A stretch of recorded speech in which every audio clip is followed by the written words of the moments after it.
다 함께 우리 신앙 고백하겠습니다. 나는 전능하신 아버지 하나님 천지의 창조주를 믿습니다. 나는 그의 유일하신 아들 우리 주 예수 그리스도를 믿습니다. 그는 성령으로 잉태되어 동정녀 마리아에게서 나시고 본디오 빌라도에게 고난을 받아 십자가에 못 박혀 죽으시고 장사된 지 사흘 만에 죽은 자 가운데서 다시 살아나셨으며 하늘에 오르시어 전능하신 아버지 하나님 우편에 앉아 계시다가 거기로부터 살아있는 자와 죽은 자를 심판하러 오십니다. 나는 성령을 믿으며 거룩한 공교회와 성도의 교제와 죄를 용서받는 것과 몸의 부활과 영생을 믿습니다. 아멘. 찬송가 305장 우리 부르시고 말씀을 봅니다. 찬송가 305장 우리 부르십니다.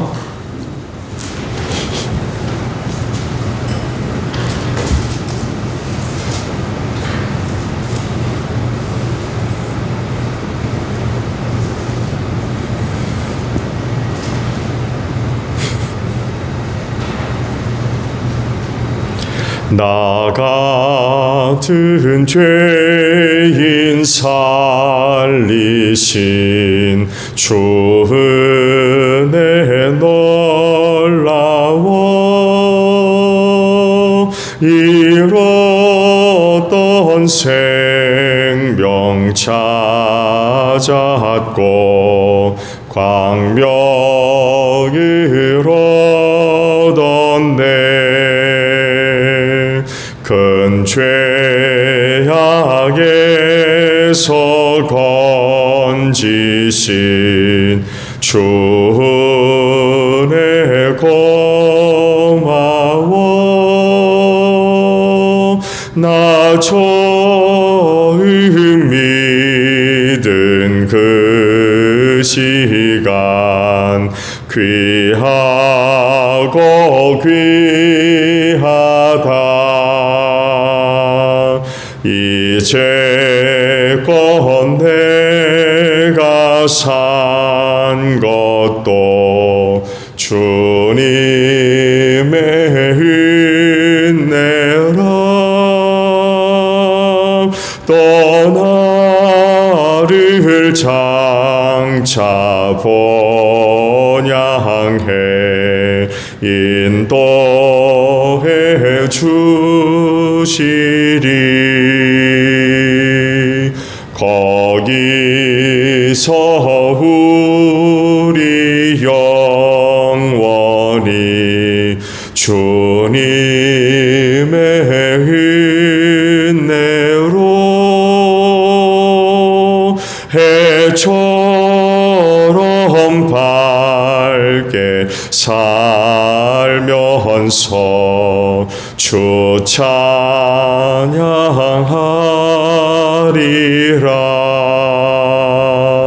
아멘.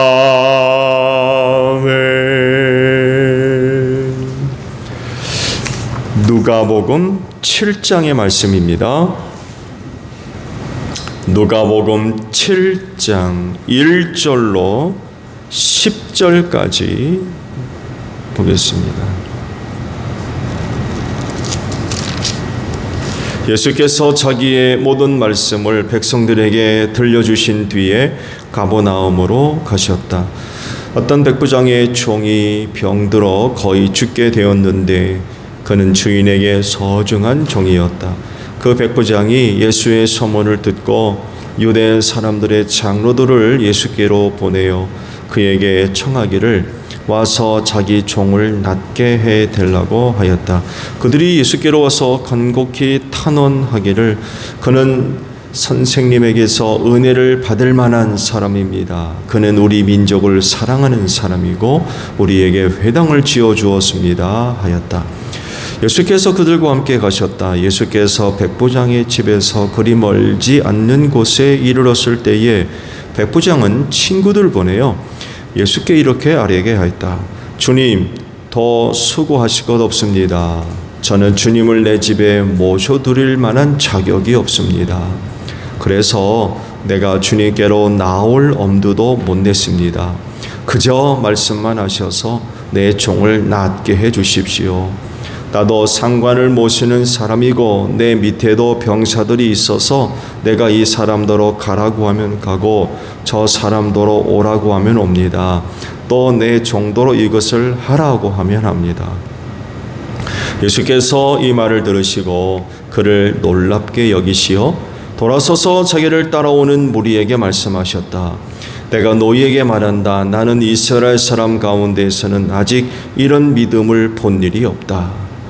심부름하던 사람들이 집에 돌아가서 보니 종은 나아 있었다. 아멘. 자, 오늘 아침에는요 7절에 있는 말씀을 보려고 합니다. 하반절에요. 그저 말씀만 하셔서 내 종을 낫게 해 주십시오 라는 말씀입니다. 요한복음 6장에 가서 말씀을 보게 되면 그 생명의 빵에 관한 그런 그 가르침이 있죠.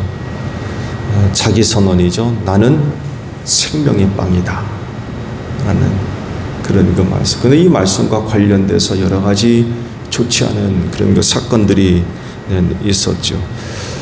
당시 많은 사람들이 예수님을 이제 찾았고 기다렸고 쫓아다니는 이런 그 모습들을 보여주었죠. 그 이유를 이제 요한복음 6장 빵에 관한 그런 그 말씀을 하셨을 때에 이제 밝히시고 계셨죠. 아시듯이 사람들이 예수님을 그렇게 쫓아다니는 이유는 너희가 먹고 배불렀기 때문이다. 이런 그 말씀을 하십니다. 이런 말씀은 당시 그렇게 예수님을 쫓아다녔던 사람들의 그 속내가 그대로 드러나 버리는 그런 것이 되어버렸어요. 표면적으로 보면 예수님을 믿고 따라다니는 그런 그 제자들처럼 보이지만 누가 그 속을 알아요? 누가 그 속을 아느냐고요. 근데 예수님의 이런 말씀을 통해서 그만 많은 사람들의 속내가 그대로 드러났어요. 좋아하겠습니까? 그동안 어떤 사람들은 참 감추고 싶은 그런 것이 될 수도 있어요. 이런 것들은 남이 좀 알면은 곤란한, 좀 드러나지 않은 그런 것이 됐으면 좋겠는데, 예수의 이런 그 말로 인하여서 그만 감춰졌으면, 숨겨졌으면 하는 그런 속내가 그만 다 드러나고 말았죠. 결국 사건이 터져버렸죠. 이 생명에 관한 말씀을 하셨을 때 제자들이 받아들이지 않죠. 예수의 그런 말씀을 거부합니다. 받아들이려고 하지 않습니다. 그러면서 결국 많은 제자들이 예수를 떠나고 다시는 함께 다니지 않았다라는 그런 그 말씀을 하고 계십니다. 이런 그 사건들을 보면 당시 많은 사람들이 예수님을 바라본 시각이 그렇게 긍정적인 부분들이 많이 없었던 것 같아요. 그 중에 하나가 왜 그들이 그렇게 주 예수 주변에 있었느냐라고 할 때 자기들의 필요, 먹고 배부른 자기들의 필요를 위해서 예수를 이용하는 거죠. 믿는 게 아니라 이용하려고 하는 그런 사람들이 예수 주변에 많이 있었다는 얘기예요. 예수는 세상 구원을 위해서 오신 분 아닙니까? 그러면 그분이 전하는 복음을 듣고 그 예수를 영접하고 믿는 이런 그 결과들로 나아가야 되는데 이런 것과는 거리가 멀었던 거예요. 자기들의 필요에 의해서 예수를 이용하는 거였어요. 믿는 게 아니라 이용하는. 나중에 더 이상 자기에게 필요가 없게 되면은 어떻게 되겠습니까? 버리는 거예요. 더 이상 나한테 도움이 안 되니까. 그래서 필요할 땐 찾아오고 필요 없으면 안 오고, 이런 일들이 이제 발생하고 나중에는 예수를 팔아버리는 제자까지 나오잖아요. 상상이나 가십니까? 그 사람에게 있어서 예수가 어떤 존재였으면 세상에 팔아버립니까? 무슨 얘기예요? 더 이상 나한테 쓸모 없다는 얘기예요. 최종적인 게 뭐예요? 파는 거예요. 파는 거. 그 예수님이 주여, 뭐 선생님, 랍비 뭐 이렇게 불렀는데, 그런 사람들은 더 이상 예수가 선생님이 어디 있습니까? 주가 어디 있어요? 당시 이렇게 할 수 있는 사람은 하나밖에 없습니다. 누구예요? 종입니다. 종이나 노예. 이렇게 예수를 만들어버린 거죠. 왜? 쓸데 없게 되니까. 더 이상 내 필요를 채울 수 있는 사람이 이런 일들이 벌어지는 거죠.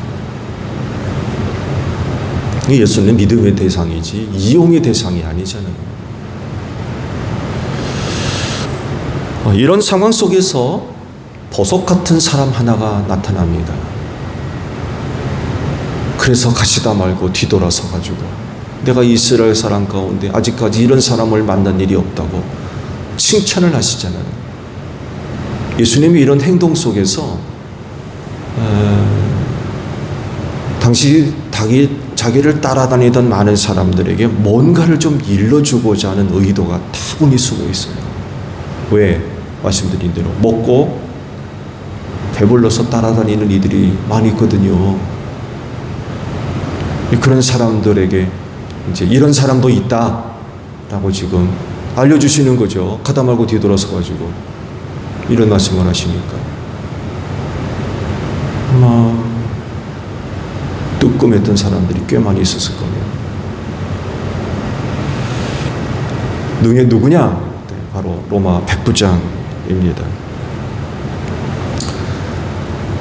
자기가 데리고 있는 귀한 종이 병들어서 죽게 되었을 때 예수에 관한 소문을 듣게 됐다고 그러죠. 그래서 유대 장로들을 보내가지고 한 청을 해서 좀 와달라고 부탁을 하죠. 예수님도 의아했을 겁니다. 로마 백부장 하면 이방인 아닙니까? 그렇죠? 이방인이에요. 근데 그가 보낸 사람들을 보니까 또 유대 장로들이에요. 그러고 보면 예수께서 아마 남다르게 볼 수밖에 없었을 것 같아요.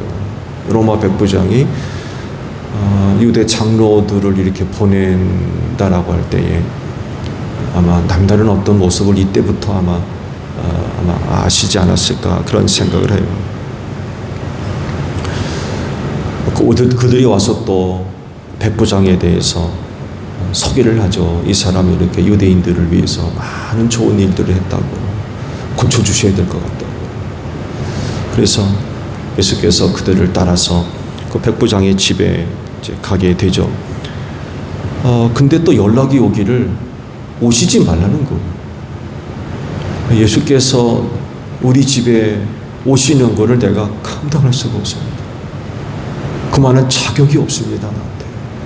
이렇게 말씀만 하십시오. 그러면 종이 낫겠습니다. 이제 그런 연락이 이제 왔던 거죠. 그러면서 이제 그런 믿음을 칭찬하실 때에 그 종이 나았던 것 같아요. 백부장을 통해서 우리가 발견할 수 있는 게 뭘까요? 우리가 누가복음 이제 전반부에 있는 말씀들을 쭉 보고 있는데 베드로의 모습을 이 백부장에게서 발견할 수가 있을 것 같아요. 은혜 입은 자들의 공통적인 모습들, 은혜 입은 자들의 공통적인 모습들, 바로 이 백부장이 보여주고 있고 베드로가 그런 모습을 보여주고 있습니다. 그도 다른 사람들과 다를 바 없이 자기 필요에 의해서 예수를 컸습니다.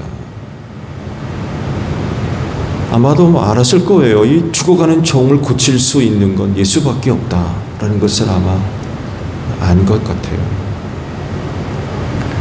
그래서 유대 장로들을 보냈는데 나중에는 이유가 드러나죠.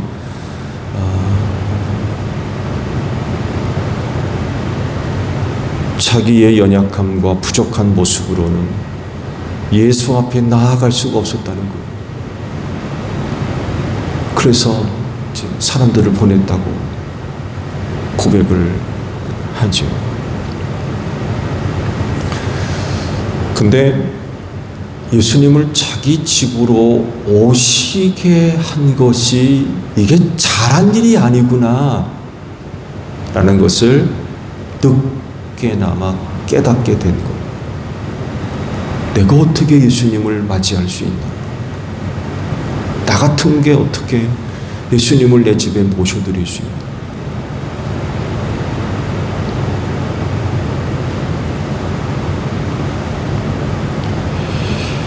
자격이 없으니까.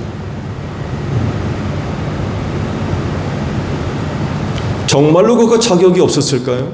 물론 이방인과 유대인 간의 그런 거 관계들을 생각해 본다면 그럴 수도 있어요.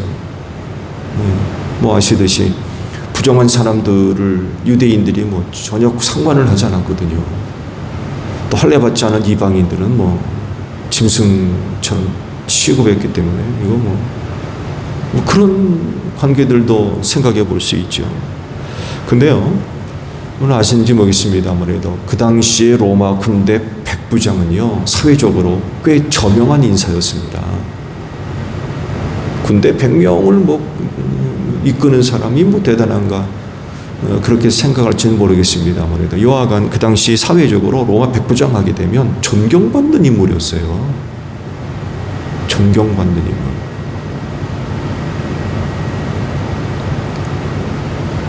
그만한 이제 계급의 그만한 위치, 권위와 권한을 갖고 있었다는 거죠. 더군다나 로마 정복자입니다. 정복자. 군대 지휘관이고요. 상당한 힘이 있는 사람이에요. 거기다가 유대인 회당을 지어주었대요. 그러면 상당히 부유한 사람입니다. 그 회당을 아무나 줘줍니까? 집 짓는 것도 아니고 상당히 큰 공간이에요.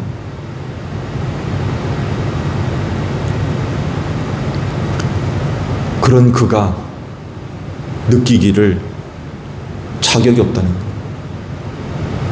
예수님 앞에 섰을 때 나는 예수님을 만나고 그분을 내 집에 모셔드릴 만한 자격이 없다는 것을 늦게나마 깨달았던 거예요.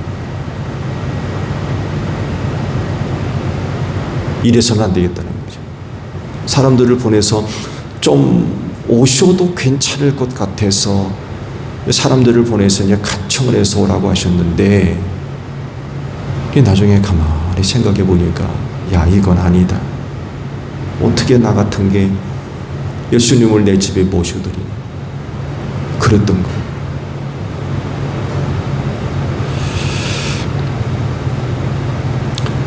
예수님을 한 번도 만난 적 없어요. 그렇죠? 말씀을 보면 예수님을 한 번도 만난 적 없습니다. 그분이 뭐 복음 전하는 말씀도 가르침도 한 번도 받은 적 없어요. 단지 소문만 들었을 뿐. 소문만. 근데 그 소문 하나 듣고 종을 고치기 위해서 예수님을 자기 집으로 초대하는 이런 모습도 이게 쉽지가 않은 것 같아요. 그렇지 않겠어요? 내 눈으로 직접 확인해 보고 적어도 그래야 될 텐데 단지 그냥 소문 하나 듣고는 그런 결정을 내렸다는 것 자체가 쉬운 것이 아닙니다. 그만큼 간절함이 또 있었고요. 간절함. 어떻게든 이 종을 좀 살려내겠다. 어떻게든 종을 살려야 됩니다. 이런 간절함이 있었고, 또 한편으로는 소문은 들었지만 자그마한 믿음도 가졌던 것 같아요. 그래, 이분이면 되겠다. 이분이면 내 종을 살릴 수 있겠다. 이 믿음이 아니면 그거 하겠습니까? 가뜩이나 이방인이.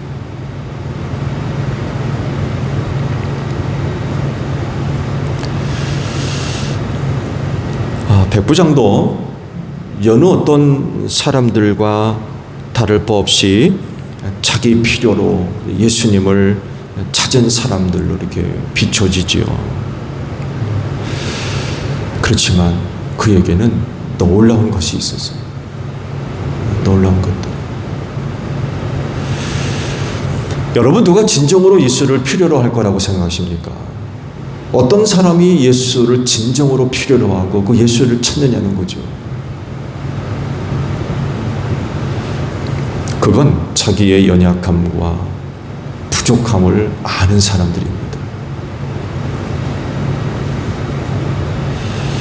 더욱이 자신이 죄인이라고 하는 이런 사실을 깊이 인식하고 인정하며 고백할 줄 아는 이런 사람들이 예수를 찾습니다.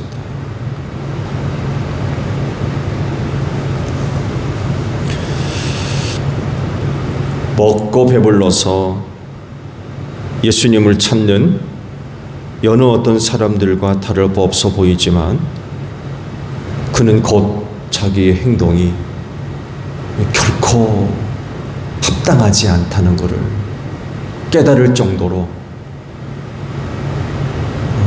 자기 자신에 대한 인식을 바르게 갖고 있었던 사람 같아요. 겸손할 줄 알고요. 자기의 연약함과 부족함을 알고 있는 사람이고, 더더욱이 예수 앞에 자기는 아무것도 아니라는 것을 알고 있는 거죠.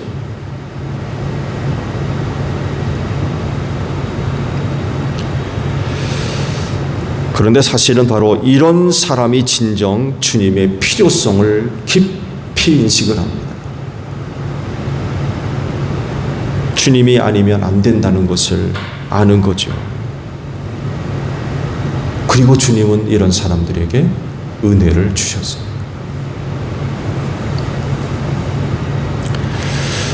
주님이 자기 집에 오시는 것이 자기에겐 그럴 만한 자격이 있기 때문에 오시는 걸로 여기면 그런 사람은 예수님을 이용합니다.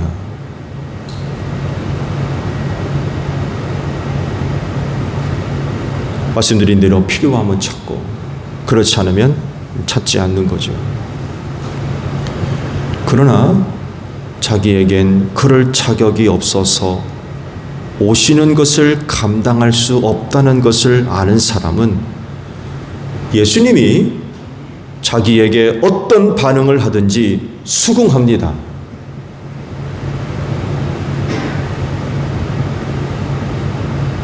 그런 그분을 항상 인정합니다. 그분을 언제나 받아들입니다. 그리고 어떻게든 감사할 줄 알아요.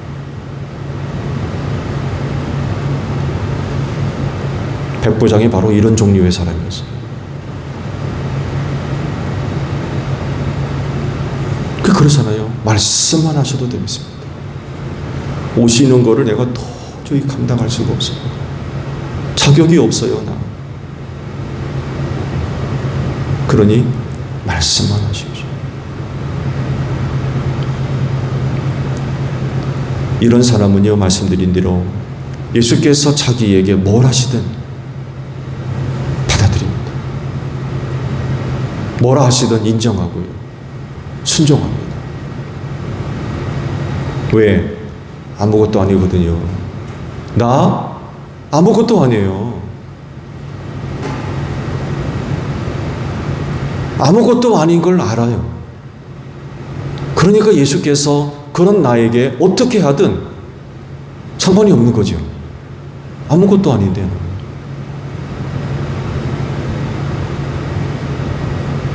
근데 만약에 그렇지 않았다고 하면 마치 당연한 것처럼 나에게는 그만한 고난이 있고 자격이 있기 때문이라고 여기면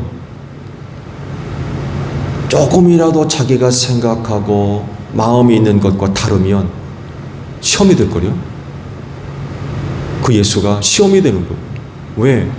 내가 원하는 대로 내가 바라는 대로 안 되거든. 내가 누군데? 아니 내가 누군데 예수가 그러냐 말이죠. 나만이 그랬잖아요. 문둥병에 걸려가지고 요단강에서 7번 목욕해라. 기분이 상해가지고 아니 이런 내가 왔으면 영접하든지 그랬잖아요. 내가 누군데. 이렇게 되면 자기 마음에 안 들면 자기 생각대로 안 되면 그렇게 됩니다.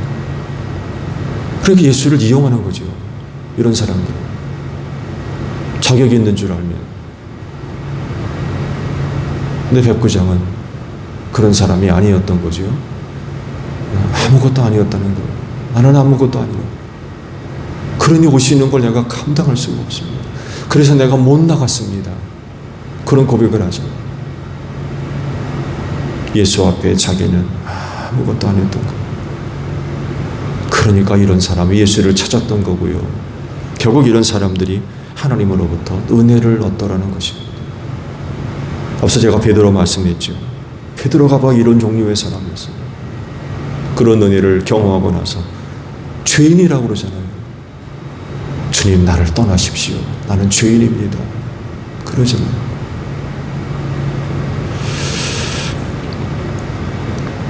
우린 정말 주님 앞에서 자격 없는 사람들입니다. 정말 아무것도 아니에요. 또 그렇기 때문에 예수가 아니면 안 되는 걸 우리가 또 압니다.